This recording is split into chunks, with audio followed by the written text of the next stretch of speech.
Құдай ұлы да аса құдіретті. Оның ұлылығы бәрінен асады. Аспан әлемі оның ұлылығын, ауа кеңістігі оның қолының керемет істерін паш етеді.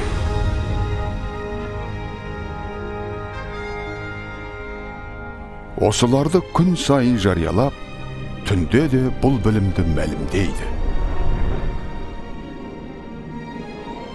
Аспанды жаратқан Құдай, жерді де жаратып, жердегі топырақтан адамды жасап, оған тіршілік лебін үрледі.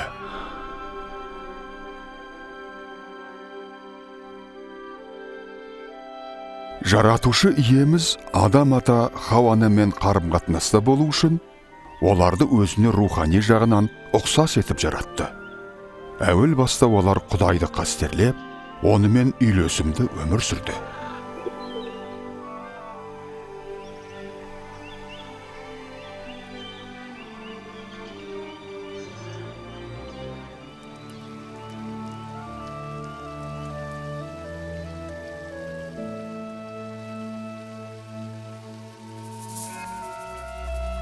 Бірақ бір күні шайтан Хауананы Құдай тыйым салған ағаштың жемісін жеуге азғырды.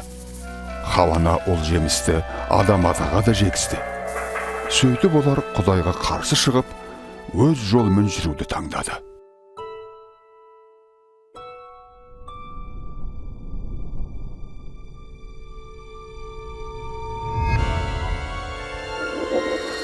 Осы күнәнің нәтижесінде Адам ата мен Хауана Құдайдан алыстап, пейіш бағынан қуылды. Бірақ Құдай сонда да адамзатты сүйді. Өзі жаратқан адамның одан алшақ болуы Құдайдың жоспарында еш уақытта болмаған. Дегенмен, Құдай қасиетті әрі әділ болғандықтан, адамзатты күнә жасаған үшін жазалауы керек еді. Өзінің киелі кітабында Құдай әлемді өз жазасынан құтқару жоспарын көрсетеді.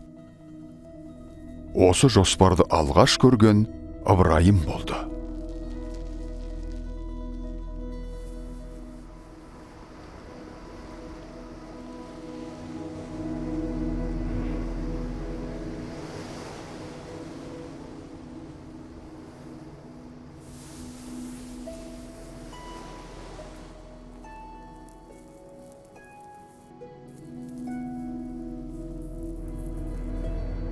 Ыбырайым Құдай алдында адал өмір сүрді.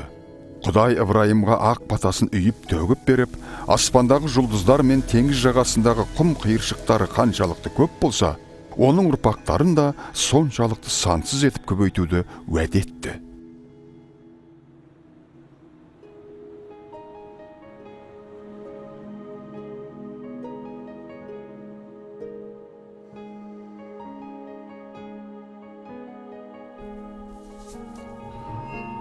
Ыбырайымның сенімін сынамақ болып, Құдай оған жақсы көретін жалғыз ұлын өзіне құрбандыққа шалуды бұйырды.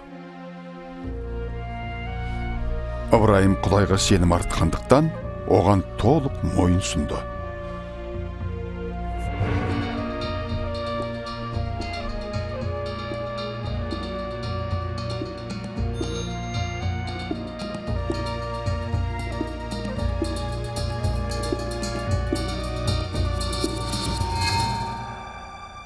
Ыбырайым ұлын құрбандыққа шалу үшін қолын созып пышағын алған кезде, жаратқан иенің періштесі оны тоқтатты. Құдай Ыбырайымның өзін құрметтейтінін және мойын ұсынуға дайыр екенін көрді. Ыбырайым төңірегіне көз тастағанда, қалың бұтаның ішінде мүйізінен шырмалып қалған қошқарды көріп, оны ұлының орнына Құдайға құрбандыққа шалады. Осылай Құдай Ыбырайымға адамзаттың күнәлері үшін бір жола құрбандықты бергенге дейін, күнәні уақытша жабатын тоқтының не соған ұқсас жануардың құрбандыққа келуінің қажет болғандығын көрсетті. Күнә адамды Құдайдан ажыратқан болса, құрбандық адам мен Құдайдың арасындағы қарым-қатынасты қалпына келтіреді. Әлемге киелі жазба келіп, онда бүкіл әлемнің күнәлері үшін бір жола құрбан болатын біреу туралы айтылады. Ыбырайымның ұлының орнына қошқардың құрбан болғанындай, дүниеге келетін біреу де адамның кешірілуі үшін оның орнына құрбан болуы керек болды. Кейбіреулер осы айтылған біреу әлемді Құдаймен бір жола және мәңгілік татуластырушы Мәсіх дейді.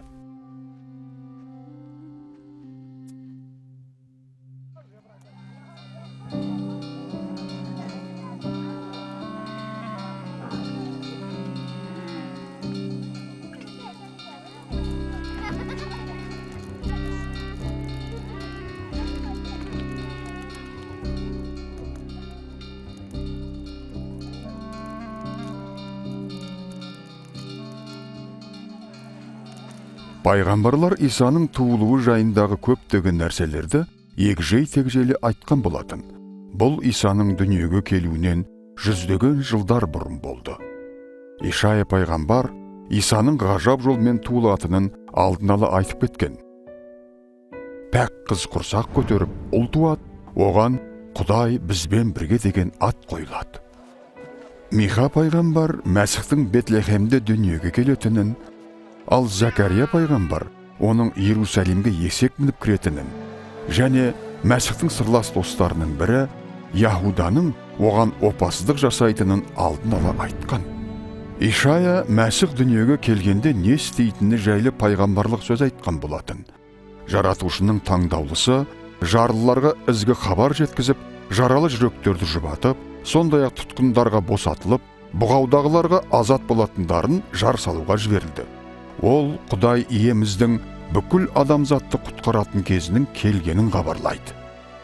Сонымен Мәсіх кім еді? Бірінші ғасырда дүниеге Иса деген пайғамбар келді. Кейбіреулер ежелгі пайғамбарлардың айтқандары Иса туралы болатын деп ойлады. Бұл расында да солай болды ма? Исаның өмірі пайғамбарлардың алдын ала айтқандарын орындады ма? Иса жай ғана пайғамбар болды ма, әлде ол одан да жоғары ма? Әрі қарай, киелі кітапта жазылған Иса өмірінің куәгерлері болғандардың дәлелдеріне негізделген уақиғаны көресіз. Ешбір актер Исаның рөлін ойнауға лайықты болмаса да, бұл фильм әрбір адам Исаның өмірін көріп, оның өзі үшін қандай маңызы барын түсіну үшін түсірілген.